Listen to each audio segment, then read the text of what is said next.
Okay. तो ये हमारा आज का नया टॉपिक है जिसका नाम है some mechanical properties of matter. Matter के मैकेनिकल प्रॉपर्टीज हम पढ़ेंगे। मैकेनिकल प्रॉपर्टीज में क्या पढ़ेंगे? सबसे पहले हम पढ़ेंगे एलास्टिसिटी। एलास्टिसिटी क्या होता है, फर्स्ट वन। देन हम पढ़ेंगे स्ट्रेस पढ़ेंगे। स्ट्रेस में दो तरह का होगा, एक होगा हमारा टेंजेंशियल। टेंजेंशियल होगा। दूसरा होगा हमारे पास, टेंजेंशियल को ही हम लोग shear स्ट्रेस भी कहते हैं। This is also called tangential और shear स्ट्रेस। shear stress. दूसरा हम लोग पढ़ेंगे जिसका नाम है नॉर्मल स्ट्रेस और लॉन्गिट्यूडनल स्ट्रेस। नॉर्मल स्ट्रेस, इसी का दूसरा नाम है लॉन्गिट्यूडनल स्ट्रेस। लॉन्गिट्यूडनल स्ट्रेस, ये जो है, ये दो तरह का स्ट्रेस हम जो है पढ़ेंगे। ये अभी हम इन चीजों को, इलास्टिसिटी क्या होता है स्ट्रेस में, ये दो तरह का है, टेंजेंशियल है और नॉर्मल स्ट्रेस है। इसी का नाम shear स्ट्रेस है और इसका नाम जो है लॉन्गिट्यूडनल स्ट्रेस है। ये सारे हम स्टडी करेंगे इसमें। तो सबसे पहले हम आपको इलास्टिसिटी कहते किसको है, इसका डेफिनेशन बताते हैं। What is elasticity? इलास्टिसिटी क्या होती है? तो जैसे कि हम मान लिया किसी बॉडी पे, ये हमारा कोई बॉडी है, इस पे मान लिया हम फोर्स लगाते हैं ऊपर से, इधर से कुछ लगाइए F1, कुछ इधर से लगाते हैं F2, कुछ इधर से लगाइए F3 मान लिया लगाते हैं। इस तरह से हम इस पे फोर्स लगाते हैं और फोर्स लगाने की वजह से क्या होता है, इस बॉडी का शेप जो है चेंज हो जाता है, डिफॉर्म कर जाता है शेप। फिर जब इस बॉडी को, फोर्स को, सारे फोर्स को हम हटा लेते हैं, तो इस बॉडी का जो शेप है नेचुरल वे में अगर ये उसी शेप को ये गेन कर लेता है, तो हम कहते हैं कि ये बॉडी जो है परफेक्टली इलास्टिक है। यानी इलास्टिसिटी क्या है, ये प्रॉपर्टी है किसी बॉडी की। द प्रॉपर्टी, इलास्टिसिटी क्या है, ये आपका एक, ये है the property, the property to restore the, to restore, to restore the natural shape, restore the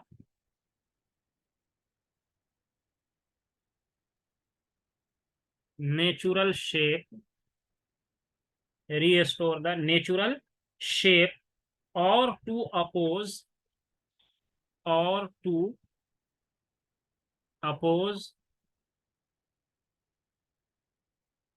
और to oppose the deformation, the deformation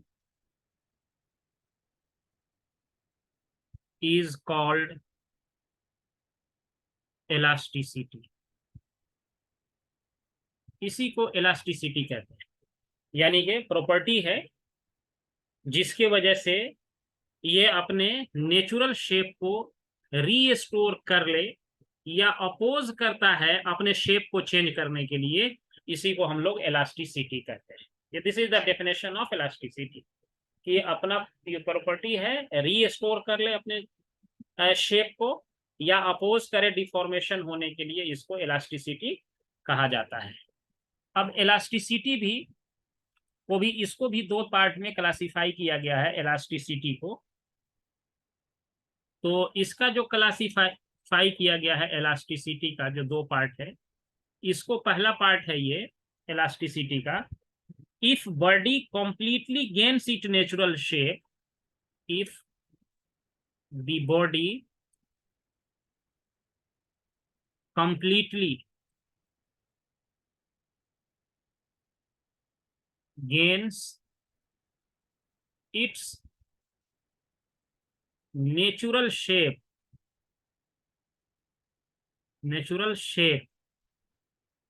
अगर ये बॉडी जो है आपका कंप्लीटली क्या कर ले, if body completely gains it's natural shape after removal of deforming force, after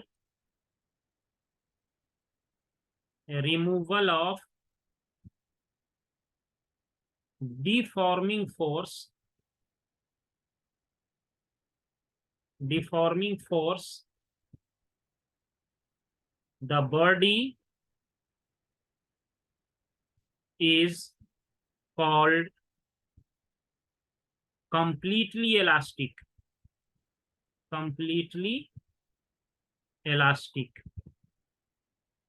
तो इस बॉडी को हम लोग क्या कहते हैं, कंप्लीटली इलास्टिक कहते हैं, यानी कि पूरा का पूरा शेप, नेचुरल शेप ये वापस कर ले, तो हम इसको कहेंगे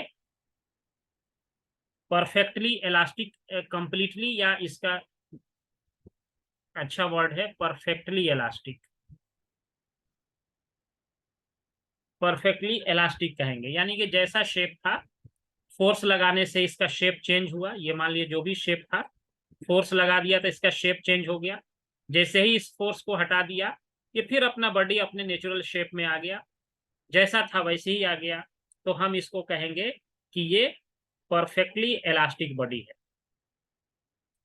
दूसरा है कि if a body remains in deformed state and does not even partially regain its shape, दूसरा है कि मान लिया इस पे फोर्स लगाए, फोर्स हटाने के बाद भी थोड़ा सा भी इसका शेप चेंज ना हो, जैसा डिफॉर्म शेप था वैसे ही रह जाए, तो हम इसको कहेंगे कि ये कंप्लीटली इन इलास्टिक बॉडी है। बिल्कुल ऐसे ही डिफिनेशन है, if the body does not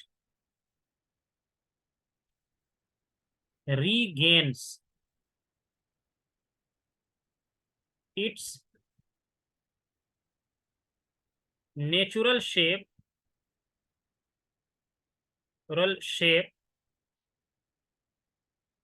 or partly its original shape, partly भी नहीं होता है, पूरा तो नहीं होता है, पार्टली भी नहीं होता है, या पार्शियली भी नहीं होता है, its original shape, the body shape और original shape after removal the force, after removal the force, the body is called completely, या इसको हम कहते हैं परफेक्टली भी कह सकते हैं, perfectly inelastic,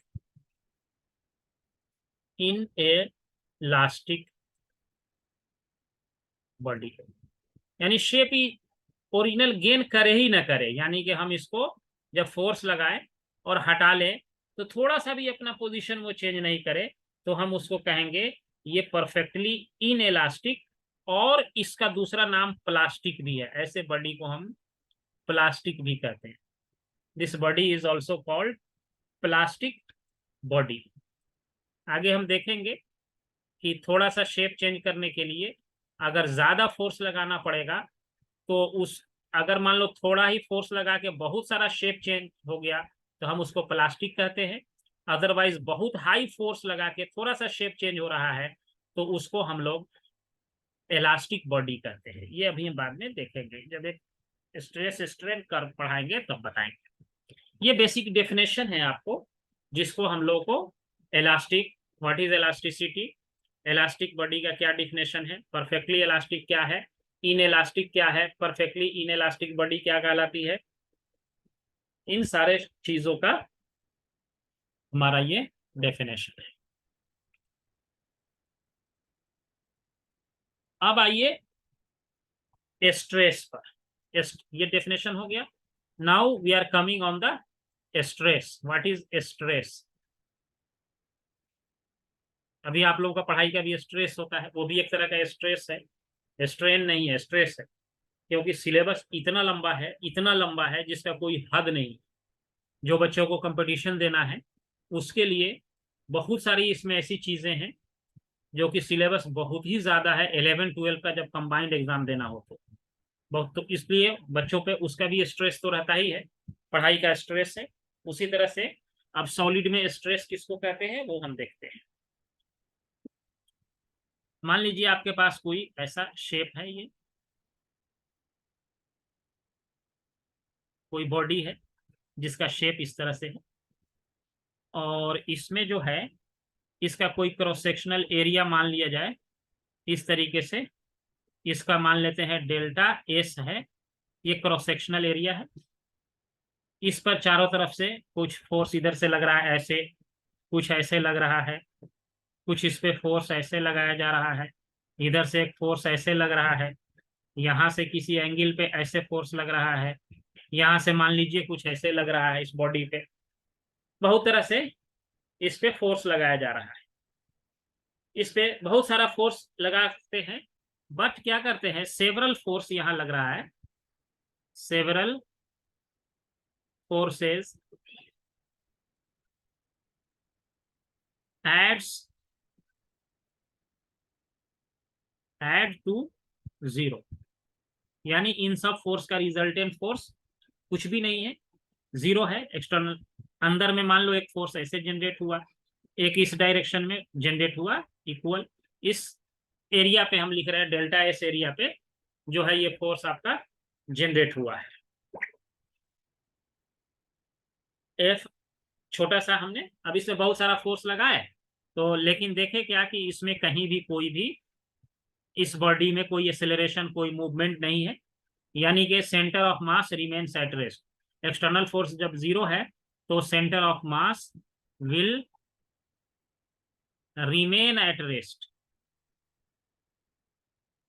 will remain at rest. Centre of mass इसका क्या होगा, रेस्ट में रहेगा जब इस पे कोई एक्सटर्नल फोर्स इस पे एक्ट नहीं कर रहा है। यानी एक्सटर्नल फोर्स का सम जो है जीरो होता है। ये हमने आपको ऑलरेडी पढ़ाया हुआ है, जब सेंटर ऑफ मास पढ़ाए थे तो उसमें सेंटर ऑफ मास का एक्सेलरेशन तभी होगा जब एक्सटर्नल फोर्स रिजल्टेंट इस पे एक्ट करेगा, तो सेंटर ऑफ मास भी मोशन में होता है। द बॉडी, मान लीजिए due to the force the body gets deformed and internal force appears. Body का शेप जब इसका चेंज हुआ फोर्स लगाए, तो जब शेप चेंज होगा तभी इसमें इंटरनल फोर्स इस पे अपीयर होगा। ये बॉडी के अंदर का इंटरनल फोर्स एफ है, और ये एफ जो है ये अपीयर होता है। अब कोई क्रॉस सेक्शनल एरिया, अभी हमने कहा कि ये मान लीजिए आपको डेल्टा एस क्या है, कोई क्रॉस सेक्शनल एरिया है। अब इस पर दो साइड से फोर्स एक्ट हो रहा है, एक साइड से प्लस एफ, मान लीजिए ये वाला प्लस एफ है तो ये वाला माइनस एफ हो गया, उल्टा डायरेक्शन में है। ये क्यों अपीयर हो रहा है, F is appear, F and minus F appears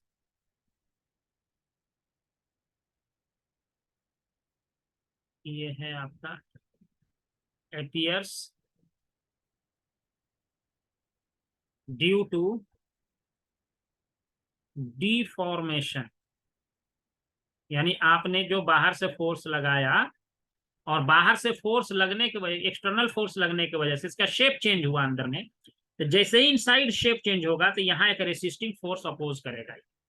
तो ये डिफॉर्मेशन शेप में होने की वजह से ये फोर्स आपका एफ जो है वो इंटरनल फोर्स, एक्सटर्नल नहीं है। एक्सटर्नल फोर्स ये सब दिखाया गया है, ये है, ये है, ये सारे एक्सटर्नल फोर्स है बाहर की तरफ। शेप इसका चेंज हुआ तो डिफॉर्मेशन का फोर्स इस पे लगने लगा इस पे। अब मान लिया जाए इस पर कि ये जो एरिया था, इस एरिया को हम यहाँ बाहर निकालते हैं ऐसे, इसका जो है इस पर जो है मान लीजिए आपका ये वाला फोर्स ऐसे एफ एक्ट कर रहा था।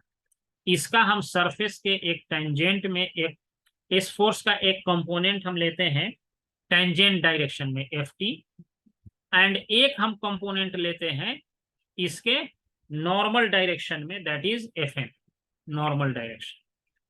दो है कंपोनेंट है यहाँ पे आपका जो है, मैंने यहाँ पे दो कंपोनेंट लिया। Suppose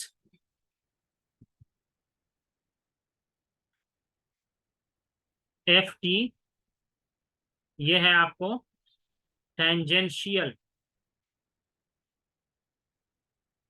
component of force F.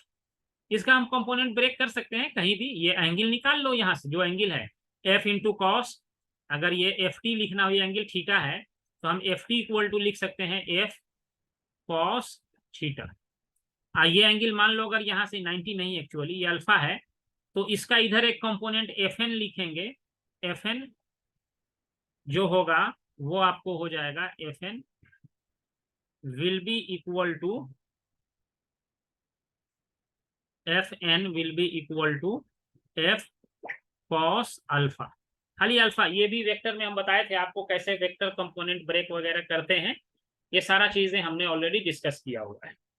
तो इस फोर्स का जो इंटरनल फोर्स है, इसका दो कंपोनेंट निकला, F T tangential to delta S. F T जो है ये किसके हैं, ये F T is tangential to delta S. F T है टेंजेंशियल कंपोनेंट है, और ये टेंजेंशियल टू डेल्टा एस है। एंड एफ एन जो है ये नॉर्मल टू डेल्टा एस है, normal to delta S. Normal का मतलब होता है कि ये ऐसे सरफेस है, इस पे ठीक खड़ा एक फोर्स खींचिए।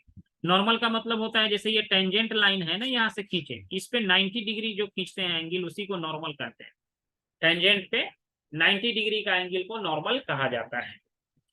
तो ये एफ एन है आपका नॉर्मल फोर्स है, किसके सरफेस पे, इस सरफेस पे ये नॉर्मल फोर्स कंपोनेंट है। तो अब जो हम जो डिफाइन किया हुआ है, जो डिफिनेशन है स्ट्रेस का, दो कंपोनेंट है। First one is called normal, normal stress और longitudinal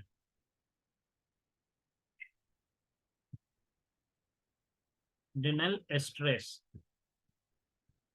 which is equal to normal force divided by area.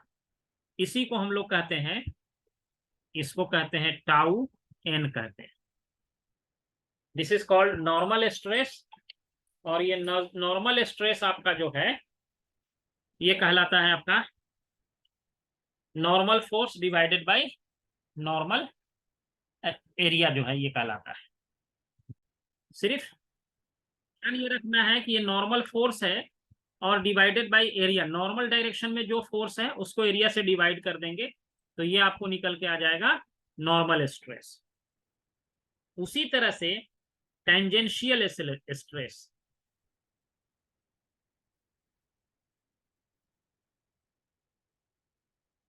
Stress और शियरिंग स्ट्रेस, इसी को शियरिंग स्ट्रेस कहेंगे, shearing stress. So this definition is tau T tangential equal to उस फोर्स का tangential component divided by area कर देंगे, cross sectional area. इसका देखिए, इसका यूनिट होगा न्यूटन पर मीटर स्क्वायर, इसका भी यूनिट वही होगा न्यूटन पर मीटर स्क्वायर। दोनों का टेंजेंशियल स्ट्रेस या नॉर्मल स्ट्रेस, दोनों का जो है दोनों का जो है एक ही यूनिट है।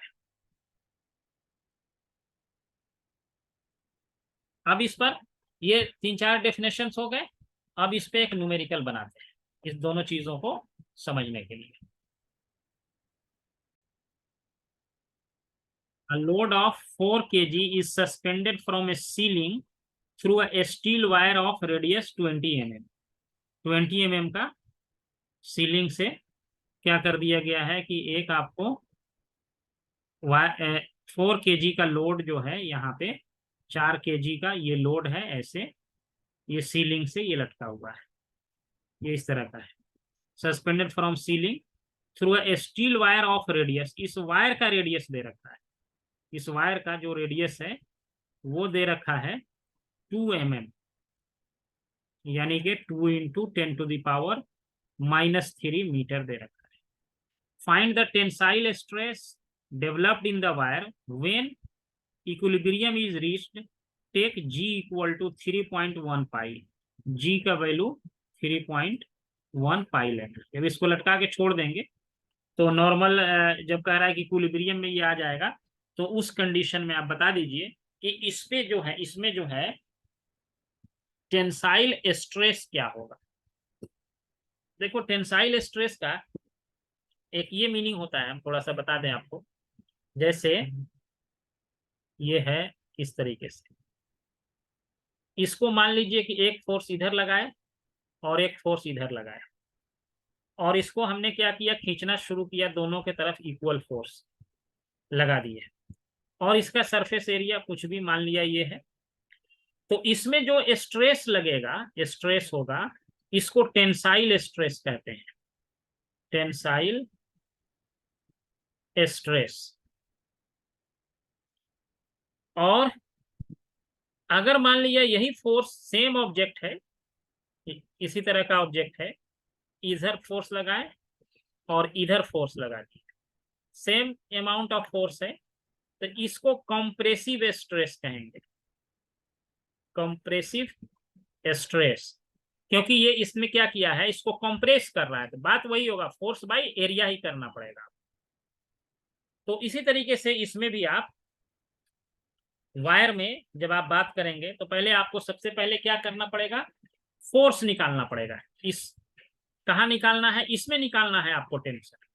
तो इस पे जो, इस वायर को अगर हम अलग कर दें, इसका फ्री बॉडी डायग्राम बनाए अगर हम इस वायर का, तो देखिए ये वायर ऐसे है, इस पे एक फोर्स इधर लगेगा जो कि M × G के इक्वल होगा, which is equal to F। और दूसरा फोर्स इस पर जो यहाँ पे है, ये वाला हिस्सा जो है, जो सीलिंग है, तो सीलिंग इसको ऐसे लगाएगा, सेम अमाउंट ऑफ फोर्स लगाएगा। ये फोर्स और ये फोर्स दोनों मस्ट बी इक्वल, अगर इक्वल नहीं हुआ तो ये रस्सी आपकी टूट जाएगी कहीं से, तो उतना ही फोर्स यहाँ पे ये लगेगा। तो ये आप देखिए, एक फोर्स कैसे हो गया, कैसे हो गया, तो इसी को टेंसाइल स्ट्रेस कहेंगे कि फोर्स डिवाइडेड बाई, और फोर्स क्या हो जाएगा आपका, force equal to M × G। M दे रखा है आपको 4 kg, और G का कह रहा है 124 न्यूटन। कितना है बेटा, 124 न्यूटन। एक सेकेंड, इंटू पाई कर दिए। तो इसको जो है आप इतना ही रहने देते हैं, पाई से पाई कट जाएगा आगे चल के, इसीलिए इसको सॉल्व नहीं करते हैं। पाई देने का इसमें कुछ लॉजिक है, सॉल्व करेंगे तो वही आएगा जो आप बता रहे हैं, लेकिन पाई लिखने का इसमें कुछ मतलब है। अब इसका क्या करते हैं, एरिया ऑफ क्रॉस सेक्शन निकाल लीजिए वायर का, area of cross section of wire, wire के क्रॉस सेक्शन का एरिया। तो ये एरिया जो है कितना होगा, एरिया कैसे निकालते हैं, πr²। R²। हाँ, तो आपको जो है पाई तो पाई रहेगा, आर 4 × 10⁻⁻⁶ पाई। हाँ, ये लिख लेंगे हम लोग, ये आप लिखेंगे सिंपली, एरिया हो जाएगा आपका पाई × r²। Pi is pi, are आपका कितना है, रेडियस है 2 mm है ना, तो 2 × 10⁻³ का स्क्वायर हो गया। तो ये हो गया पाई × 4 × 10⁻⁻6 मीटर स्क्वायर हो गया, ये निकल गया। अब लिखेंगे आप टेंसाइल स्ट्रेस, क्या करेंगे, force divided by area, delta S कर दीजिए, या यही वाला डेल्टा ए कर दीजिए छोटा सा। फोर्स निकाला आपने 4 × 3.1 into pi divided by pi into 4 into 10⁻⁻�6। तो पाई से पाई कट गया, इसीलिए पाई दिया हुआ था कि आपको 3.1 into 10 power 6. कितना 3.1 into 10 power 6. हाँ 3.1 इंटू 10⁻⁶ हो गया। देखिए 3.1 इंटू 10⁻⁶ न्यूटन पर मीटर स्क्वायर। देखिए ये बहुत ज्यादा है, ये टेंसाइल स्ट्रेस कोई कम नहीं है, ये बहुत ज्यादा है। अगर आपका बॉडी जो है आपका वायर अगर इतना ये टॉलरेट नहीं करेगा तो देखिए कि 4 kg का बॉडी ही लगा हुआ है, लेकिन टेंसाइल स्ट्रेस जो है बहुत हाई प्रोड्यूस कर रहा है।